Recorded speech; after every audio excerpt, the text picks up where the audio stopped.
여러분 안녕하십니까. CJB 뉴스 매거진 7 시작합니다. 오늘 첫 소식입니다. 괴산군에서 충북의 12번째 코로나19 확진 환자가 나왔습니다. 기저질환이 있는 80대 여성인데 현재까지 병원과 보건소 등 여러 의료기관을 다녀간 걸로 파악돼 비상이 걸렸습니다. 반면 청주 콜센터 직원인 6번 환자는 충북에서 첫 완치 퇴원자가 됐습니다. 박원 기자가 취재했습니다. 충북에서 12번째 확진자가 나왔습니다. 괴산군 장현면에 거주하는 84살 A씨로 지난달 25일부터 감기 증상을 보이다 오늘 오후 코로나19 확진 판정을 받고 청주 하나병원 음압병상에서 치료를 받고 있습니다. 최초 증상을 보인 이후 괴산과 충주 지역 병원과 보건소를 방문한 사실이 확인됐습니다. A씨는 3차례 진단검사에서 한 차례 음성이 나왔지만 보건당국은 확진자로 판정했습니다. 이 환자를 확진자로 간주하고 거기에 따라서 이렇게 조치를 하도록 했습니다. 충북의 첫 퇴원자도 나왔습니다. 6번 환자인 청주의 한 콜센터 여직원 24살 B씨입니다. 지난달 25일 확진 판정을 받고 충주유리원 음압병상에서 치료를 받아온 B씨는 이틀에 걸친 검사에서 모두 음성 판정을 받고 이번 8일 만에 격리 해제됐습니다. 현재 기존 확진자들의 건강 상태가 모두 양호해 곧 추가 퇴원자도 나올 것으로 보입니다. 8번, 10번 확진자도 임상 증상이 호전되어 오늘 1차 검사 예정이며 검사 결과 음성이 나오면 1000명이 넘는 인파가 뒤엉켜 마스크를 사기 위해 몇 시간씩 줄을 서는 답답한 상황도 개선될 것으로 보입니다. 농협 충북유통이 코로나19 감염 우려와 시민 불편 해소를 위해 판매 방식을 기다릴 필요가 없는 사전 번호표 배부 형태로 바꿨습니다. CJB 뉴스 박원입니다. 정부가 전국 유치원과 초중고의 개학을 2주 더 미루고 이 기간까지 학원도 휴원할 것을 권고하면서 학원들이 심각한 경영난에 빠졌습니다. 임대료에 강사료까지 2중고, 3중고에 시달리면서 폐업을 고민하는 학원까지 생겨나고 있습니다. 이윤영 기자입니다. 청주의 학원 밀집 상가. 하지만 문을 연 학원을 거의 찾아볼 수가 없습니다. 정부가 코로나 확산 방지를 위해 학원에도 휴원을 강력 권고했기 때문입니다. 벌써 2주째 휴원 중인 이 미술학원도 2주나 더 휴원하라는 정부 방침에 걱정이 이만저만이 아닙니다. 임대료도 있고 이제 강사 월급 지급도 해야 되고 그거 말고도 이제 공과금이나 그런 게 이제 나가야 하니까 거의 대부분 이제 마이너스인 상황이고요. 150여 명의 학생이 뛰놀던 축구 교실도 텅 비었습니다. 3월에도 운영을 못하면 200만 원이나 하는 축구장 임대료에 강사비까지 어떻게 감당할지 암담하기만 합니다. 당장 3월 달이 큰 문제긴 하지만 4월 달도 어떻게 될지 모르고 5월 달도 어떻게 될지 모르는 상황이에요. 대책도 기약도 없는 휴원 조치에 아예 폐업을 고민하는 학원도 부지기수입니다. 힘들죠, 지금. 접어야 되나 말아야 되나 생각 중이죠. 더 이상 버틸 힘이 있나요? 여기 딸린 식구들도 지금 이제 어떻게 해야 되나. 현재까지 충북 지역 내 학원과 교습소 3,117곳 가운데 휴원에 들어간 곳은 2,000여 곳, 10곳 가운데 7곳에 달합니다. 급기야 학원연합회는 정부가 추가 휴원을 권고한 만큼 휴원으로 입은 손실의 절반을 정부가 보전해 줄 것을 촉구하고 나섰습니다. 정부나 지자체에서 우리 학원과 교습소가 피해를 보고 있기 때문에 이 부분에 대해서 손실을 보전해달라는 것이 우리의 주장이고 우리의 의견이죠. 한편 부산의 한 학원에서 수업을 받던 고교생이 코로나 확진 판정을 받은 가운데 장기 휴원에 따른 학원들의 경영난은 갈수록 심화될 전망입니다. CJB 뉴스 이윤영입니다. 4.15 총선이 40여일 앞으로 다가온 가운데 각 당의 지역구 후보가 속속 윤곽을 드러내고 있습니다. 충북 지역 8개 선거구 가운데 민주당이 7곳, 통합당이 6곳을 결정했습니다. 구준혜 기자입니다. 더불어민주당은 정정순 예비 후보를 청주 상당구 총선 후보로 확정했습니다. 정예비 후보는 사흘간 실시된 경선에서 김영근, 이현웅 예비 후보를 물리치고 1위를 차지했습니다. 지지와 성원이 헛되지 않도록 앞으로 최종 선택을 받을 수 있도록 더 열심히 낮은 자세로 최선을 다해서 선거에 임하도록 하겠습니다. 이로써 충북 정치 1번지 청주 상당은 민주당 정정순, 통합당 윤갑근, 정의당 김종대 새 후보로 대진표가 짜여졌습니다. 새 후보는 공교롭게도 청주고등학교 선후배 사이입니다. 청원구에 출마한 김수민 의원은 통합당에 입당한 지 이틀 만에 단수로 공천권을 거머쥐었습니다. 이로써 본선에 진출한 충북 유일의 여성 후보가 됐습니다. 5선에 도전하는 민주당 변재일 의원과 대결에서 현역 대 현역, 40년 가까운 나이차 등 다양한 요소가 관심을 끌 것으로 보입니다. 청주 청원구를 몸과 마음이 숨쉬기 힘든 곳으로 만들어버린 무능하고 부정한 정치 세력의 구악을 이제는 멈춰 세워야 합니다. 통합당 최연호 후보는 청주 서원에 단수 공천되며 7번째 총선 도전에 나섭니다. 김영호 공관위원장의 3회 이상 출마 원외인사 배제 설과 신용한 예비 후보의 전략 공천설이 전해졌지만 해병대 출신다운 뚝심으로 기회를 다시 잡았습니다. 민주당은 오는 9일 마지막 남은 청주 서원구 후보를 확정하고 통합당도 서둘러 공천을 마무리할 방침이어서 다음 주부터는 본격적인 선거전이 불붙을 전망입니다. CJB 뉴스 구준혜입니다. 네, CJB 뉴스 매거진 7 함께하고 계십니다. 오늘 충북의 날씨 알아보겠습니다. 박지영 캐스터 전해주시죠. 기다리는 봄은 안 오고 북서쪽에서 찬 공기가 내려오고 있습니다. 퇴근길 충북은 산발적으로 눈이 날리고 있는데요. 바람이 강하게 불면서 쌓일 정도는 아니지만 이 눈은 오늘 밤까지 계속되겠습니다. 절기상 경칩인 내일은 반짝 추위가 찾아오겠습니다. 여기에 내일 오전까지 강풍특보가 발효되면서 체감 온도는 이보다 3에서 5도가량 더 낮을 것으로 예상되는데요. 특히 음성의 내일 아침 체감 온도는 영하 10도까지 뚝 떨어지겠습니다. 다만 말 그대로 반짝 추위인 만큼 주 후반부터는 다시 한낮 기온이 영상 15도 선을 보이며 포근하겠습니다. 내일 충북의 하늘은 대체로 맑은 가운데 미세먼지 농도는 보통 수준이 예상됩니다. 날씨였습니다.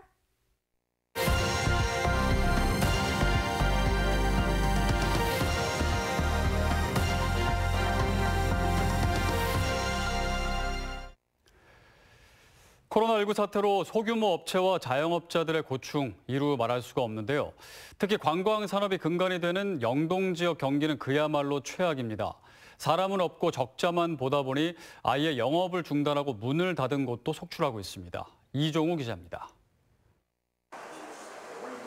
매일 빈 테이블을 바라봐야 하는 식당 주인은 하루하루가 고역입니다.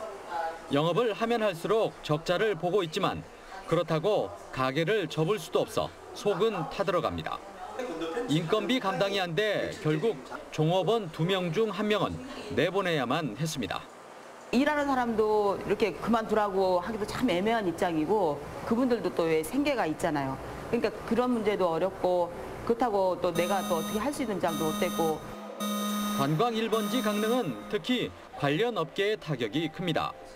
해변과 주요 관광지 곳곳을 달리고 있어야 할 렌터카들이 역 주변에 빼곡히 차 있습니다. 수십 대의 차량을 빚을 내서 구입을 했는데 놀릴 수밖에 없어 렌터카 업체들은 차량 할부금 납부 기한을 어떻게 넘겨야 할지 막막합니다. 이건 뭐 할부나 보험료나 이런 그 자체가 제기가 안 되기 때문에 결국은 뭐 렌터카 회사도 부도가 날 수밖에 없는 상황입니다. 손님들의 발길이 뚝 끊기면서 문을 닫는 업소들도 속출하고 있습니다. 그나마 관광객들이 몰린다는 경포 해변 인근 숙박업소들도 하나둘 영업을 포기하고 있습니다. 한두 손님 받자고 하염없이 난방을 돌릴 수 없어 아예 휴업을 선택한 겁니다. 시내 중심가도 사정은 마찬가지. 시장 주변 식당도 주요 거리의 옷가게들도 버티지 못하고 문을 닫았습니다. 어제 같은 경우는 아예 그러니까 거리에 사람도 없었고 아예 이 가게가 거의 문을 닫았었어요. 더 큰 문제는 코로나19 사태가 장기화될 경우 휴업에서 폐업으로 상황이 악화될 수 있다는 데 있습니다. 유례없는 바이러스 공습에 가뜩이나 어려운 지역 경기가 더욱 얼어붙고 있습니다. 지온 뉴스 이종호입니다. 꼭꼭 숨어있던 불법 체류자들이 코로나19 때문에 정체를 드러내고 있습니다. 코로나19 확산에 대한 불안감에 일감까지 줄어들면서 제주를 떠나겠다는 것입니다. 하창훈 기자가 취재했습니다. 조용하던 제주 출입국 외국인청 앞마당이 시끌벅적해졌습니다. 335 짝을 지은 무리만 어림잡아 수십 개. 그동안 꼭꼭 숨어 지내 찾기 힘들었던 중국인 불법 체류자들이 스스로 제주에서 나가겠다며 한꺼번에 몰린 것입니다. 하루 동안 찾은 외국인 불법 체류자들은 250명이나 됩니다. 법무부가 지난달 1일부터 코로나19 대책으로 자진 출국을 유도한 이후 한 달간 신고한 230명을 넘어섰습니다. 이렇게 불법 체류자들이 자진 출국 신청에 몰린 건 코로나19 파장 때문입니다.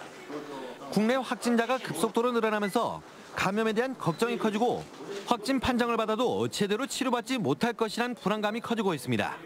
所有的程序都是免费的，只要你觉得你的身体有不适的话，就可以去我们当地的医院啦，然后可以做核酸检查，然后直接被政府就可以提到专门的治疗地方、治疗医院隔离治疗。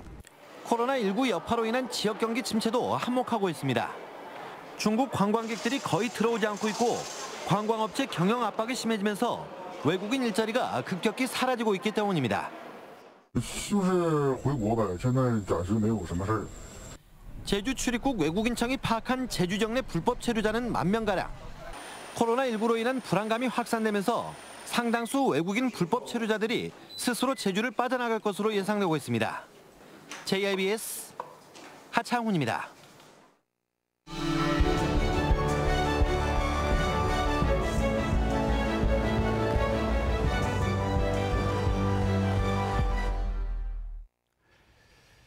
네, 오늘의 이슈와 화제 시간입니다. 코로나19 사태로 인해서 앞서 리포트에서 보신 것처럼 학교와 국회, 그리고 산업, 또 법정까지 대한민국의 일상이 마비됐다고 해도 과언이 아닙니다.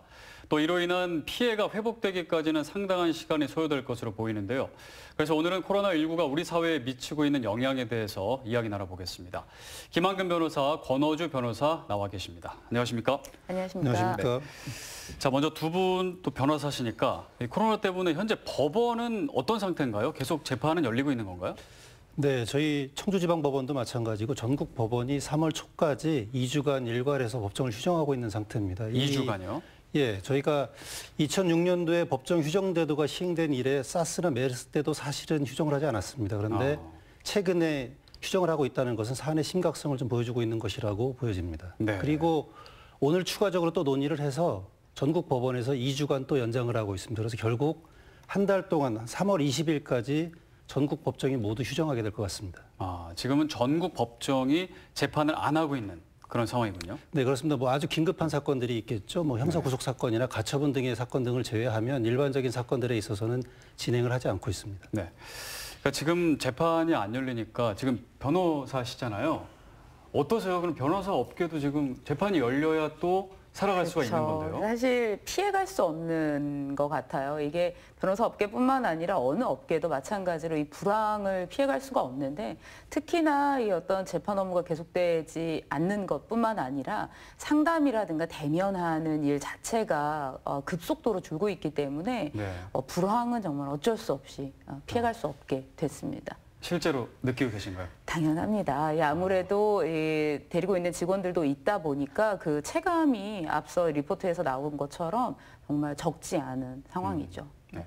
두 분이 같은 사무실은 아니시잖아요. 네네. 어떠세요? 네, 그렇습니다. 네, 변호사님은 제가 느끼기에는 사실은 네. 코로나 이전에도 사실은 체감하는 경기는 대부분 경기 침체라고 좀 인식을 하고 있었던 상황이었죠. 그런데 그런 와중에 마치 코로나가 어떠한 순간 한순간에 모든 것을 정지시킨다고 우리가 표현할까요? 그러듯이 일상이 딱 정지된 느낌이 오고 있습니다. 그렇다 보니까 사무실이든 일상이든 모든 사람들이 방문하는 것이 적어지고 있기 때문에 아무래도 변호사 업계뿐만 아니라 일반적으로 지금 보도를 하고 있지만 식당뿐 모든 업종에 있어서 저희들이 영향을 받고 있는 것 같습니다. 네, 하루빨리 좀 종식이 돼야 될 텐데 이 감염병 때문에 아까 말씀하셨지만 그 법원이 휴정이 되는 일이 개원이라도 처음이다. 뭐 이런 얘기가 있는데 재판은 항상 많잖아요. 맞죠. 재판이 굉장히 밀려 있을 텐데 그럼 언제까지 우선 종식될 때까지는 계속 안 열릴 가능성이 있겠네요. 우선 이제 앞서 말씀드렸던 것처럼 1차 휴정기가 24일에 한번 있었습니다. 그래서 원래 3월 6일까지 휴정이 돼서 각급 법원들의 어떤 권고사항이기는 하지만 대부분의 재판들이 긴급하지 않은 재판들은 이제 뒤로 밀린 상황이었는데요. 어제 법원 행정처에서 2주간 휴정을 더 해라라는 권고가 나왔습니다. 그러면서 이제 오늘 아침에 청주지방법원에서도 20일까지 2주간 휴정기를 연기하겠다라는 발표가 있었는데요. 사실 1차 휴정 기간에도 많은 재판부들이 이미 재판을 3월 중순 이후로 미뤄둔 재판들이 많았는데 이번 어떤 휴정기가 추가되면서 아무래도 4월까지는 모두 넘겨지지 않겠나 이런 생각이고요. 무엇보다 이게 조만간 정상화가 어려운 상황이 이 법원 재판의 좀 특성이 있습니다. 네. 아시겠지만 이 법원이 굉장히 좁은 공간에서 밀접하게 그것도 전국 각지에서 모이는 불특정 다수가 모이게 되거든요. 이런 곳에서는 아무래도 감염이 있게 되면 정말 그 확산을 전국적으로 막을 방법이 없습니다.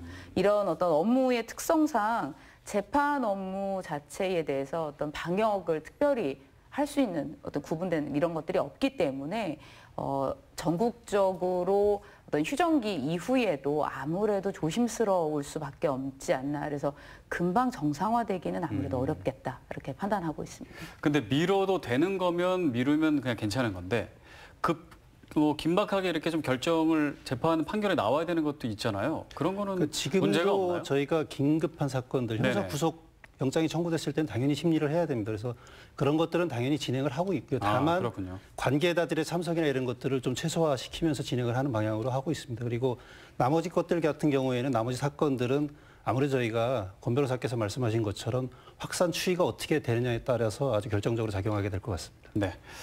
이제 코로나 사태가 지금 전국을 떠들썩하게 하고 있기 때문에 관련된 법적인 좀 궁금증을 가지고 계신 분들도 계실 것 같아요. 그래서 좀 여쭤보면 이제 감염이 되지 않습니까? 근데 저는 처음에 제가 이제 감염이 안 됐는데 누군가에 의해서 감염이 됐다고 했을 때 그 감염자가 누군지 명확하게 알게 되면 그 사람한테 피해 보상을 좀 청구할 수가 있는 건가요?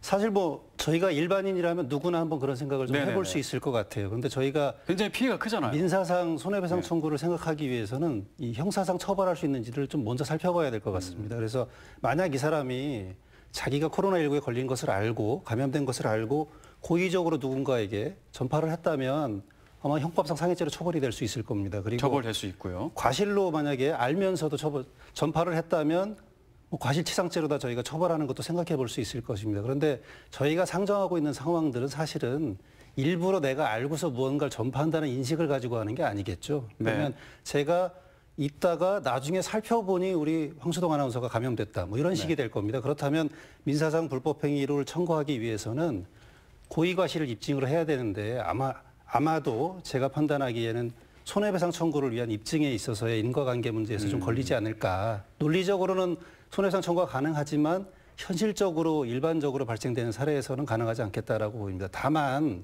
최근에 사례들이 있습니다. 아주 발생해서는 안 된 사례들인데 은평성모병원에 갔다가 거짓말하고 진료를 한 다음에 저녁에 나와서 가족들하고 식사를 하면서 여배에 돌아다녀요. 그리고 그 다음 날 확진이 됩니다.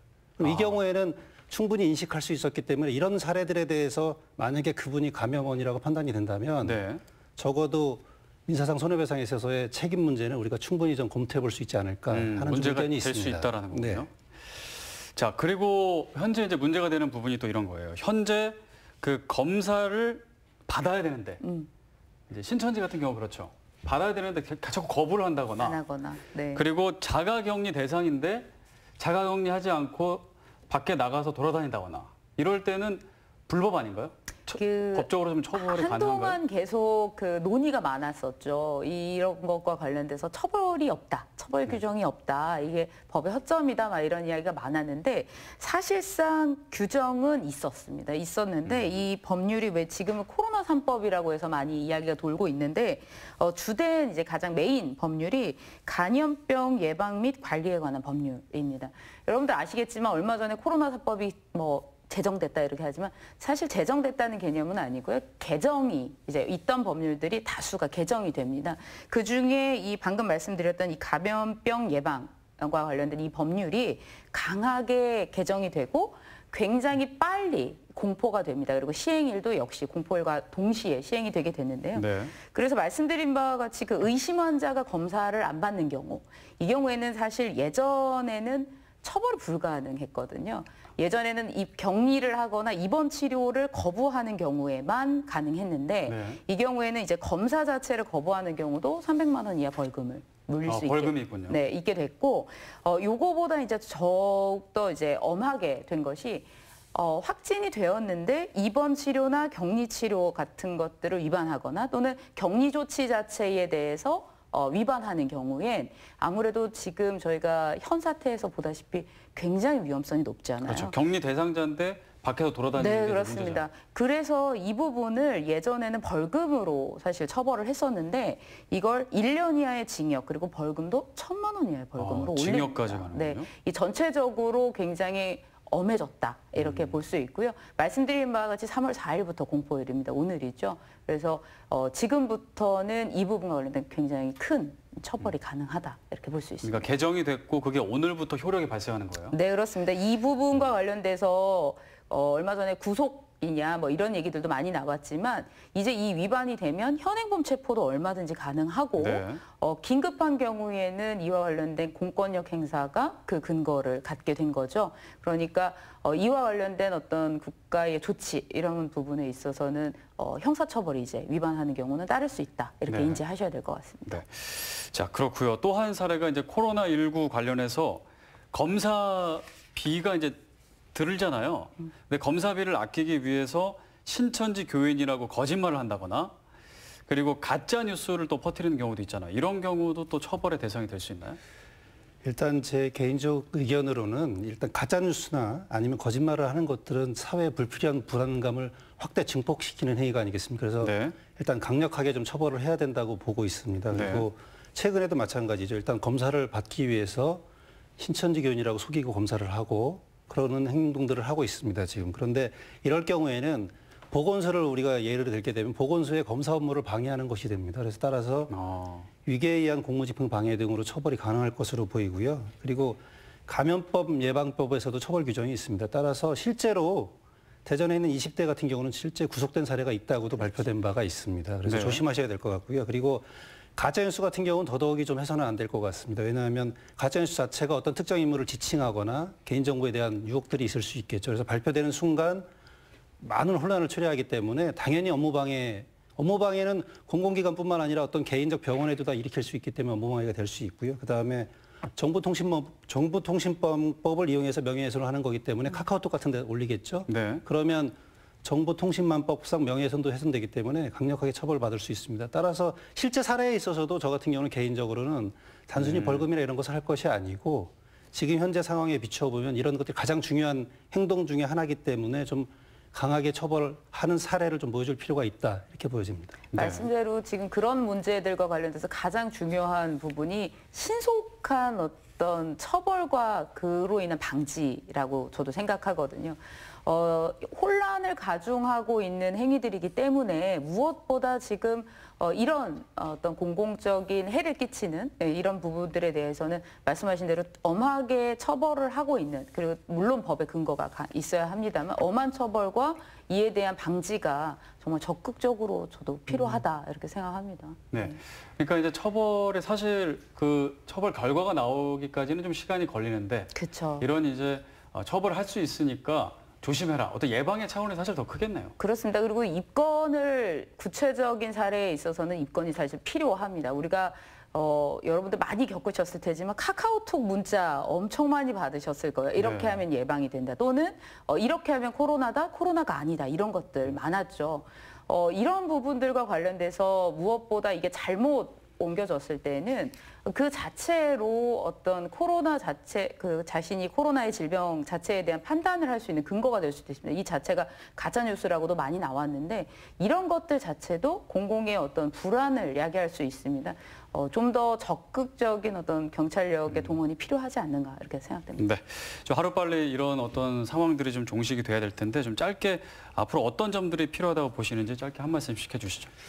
네, 저희가 기본적으로 정부에서 지침이 나오는 것들이 있습니다. 그런 것들을 지키는 것이 가장 중요할 것 같고요. 그다음에 이 한국의 좀 문화에는 낯선 걸 수가 있는데 사회적 거리두기라는 용어가 요새 많이 사용되고 있습니다. 그런데 저희가 지금 밥을 먹거나 음주를 할 때 문화가 좀 색다른 것입니다. 그래서 이런 지침들을 좀 잘 지켜간다면 확산세가 좀 주춤하고 좋은 결과가 있지 않을까 생각하고 있습니다. 저희가 얘기할 때도 사실 거리를 둬야 되는데요. 그렇죠? 네, 우선 그래도 저희끼리는 1m는 되는 것 같아가지고 저는 사실 말씀하신 대로 이 개인 어떤 위생이나 이런 것들은 너무 중요하죠. 근데 저는 한 가지를 더 걱정하는 것 중 하나가 코로나 확산을 막는 게 무조건 가장 중요합니다. 다만 저희 충북을 예를 든다면 오늘 확진자가 한 분 나오기는 했습니다만 타 지역에 비해서는 굉장히 그 세가 약한 편이거든요.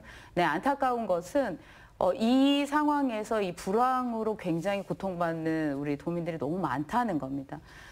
여러 사람을 만나거나 다중에 있는 곳에 갈 수는 없습니다만 가까운 곳에 작은 가게들을 이용해 준다거나 또는 가볍게 그렇게 해줄 수 있으니까 저희가 안전하다고 생각되는 공간의 어떤 이동이나 이런 것들은 조금씩이라도 좀 신경을 써줘야 되지 않을까라는 생각이 많이 듭니다. 이런 노력이 있어야 이 코로나가 지나간 이후에도 우리 도민들 모두 서로 좀 버티고 살아갈 수 있지 않을까 이런 마음이 듭니다. 그럼 작은 배려와 좀 관심도 필요할 것 같습니다. 네, 오늘 두 분 말씀 감사합니다. 김한근, 권호주 변호사였습니다. 감사합니다. 네, 이상으로 CJB 뉴스 매거진 7 1부 여기서 마치겠습니다. 잠시 후 2부로 이어집니다.